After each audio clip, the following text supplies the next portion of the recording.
Have you ever stopped to think if there's more than one way to be a good person? For, centuries, Western philosophy has pretty much given us one big answer. But what if that answer was missing something? What if it was incomplete? Today we are diving deep into a huge conflict in how we think about morality.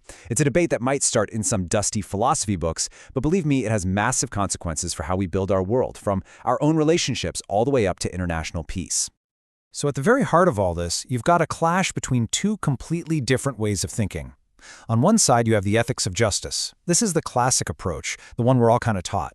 It's all about universal rules, cold hard reason, being impartial, and focusing on individual rights. But then on the other side, you've got the ethics of care. And this one says, hang on, what about our relationships? What about the specific context? What about empathy and our responsibility to each other? You can see right away, these are two very, very different starting points for figuring out what's right and what's wrong. All right, so let's unpack the reigning champion first, the ethics of justice. You got to understand, this framework has been the absolute bedrock of Western moral and political thought for hundreds and hundreds of years.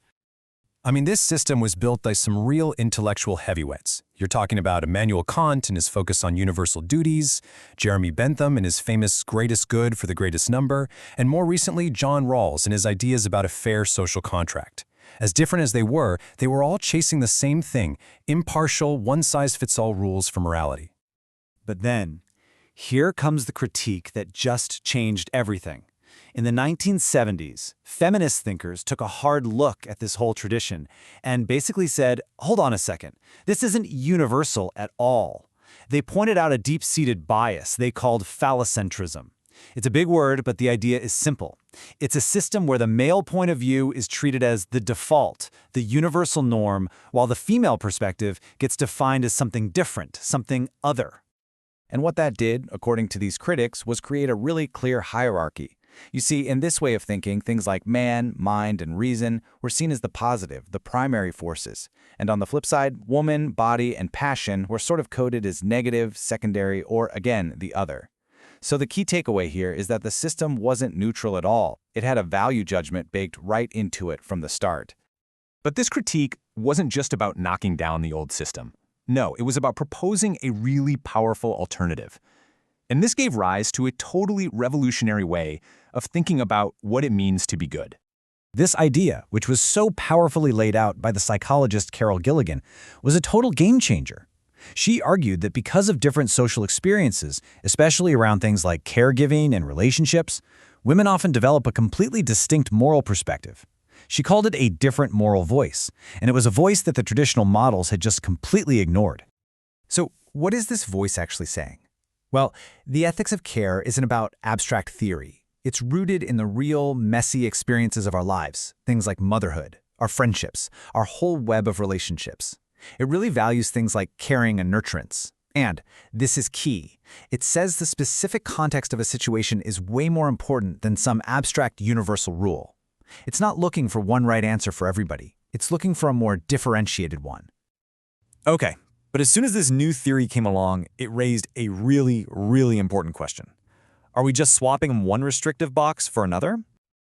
Exactly. Is reason truly a male thing and care a female thing? I think we all know intuitively that reality is just way more complicated than that. I mean, just look at the stereotypes versus what actually happens in the world. The old stereotype says men are the rational leaders and women are the nurturers. But then you have figures like Indira Gandhi, who literally led nations into war. Or think about spirituality, often stereotyped as a female thing, but in our crazy high-stress world, more and more men are drawn to it for balance. You see, these neat little boxes, they just fall apart under pressure.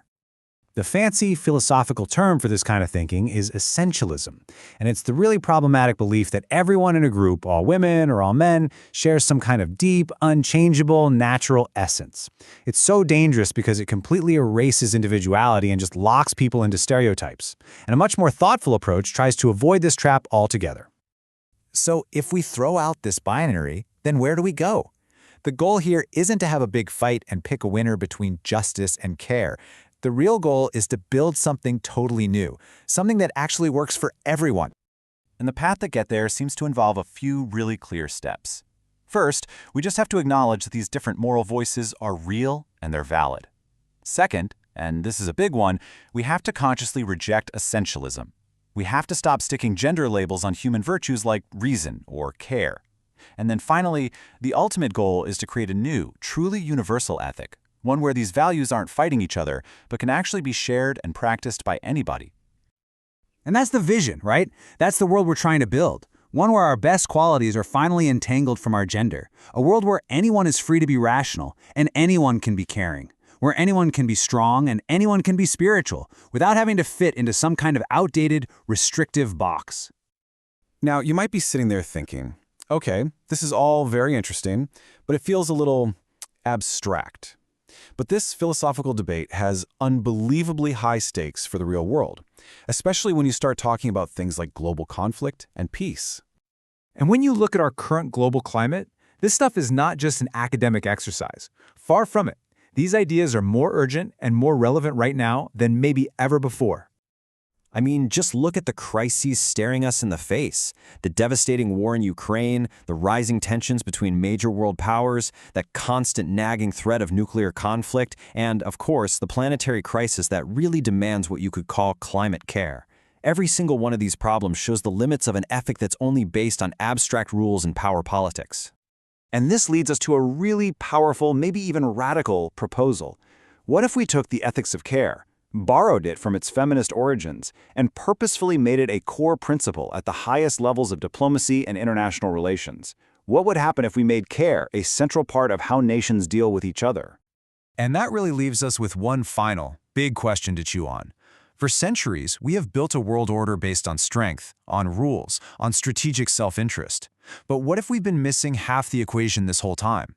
What if our most powerful foreign policy, our greatest tool for actually building a safer, more peaceful world, wasn't strength, but care?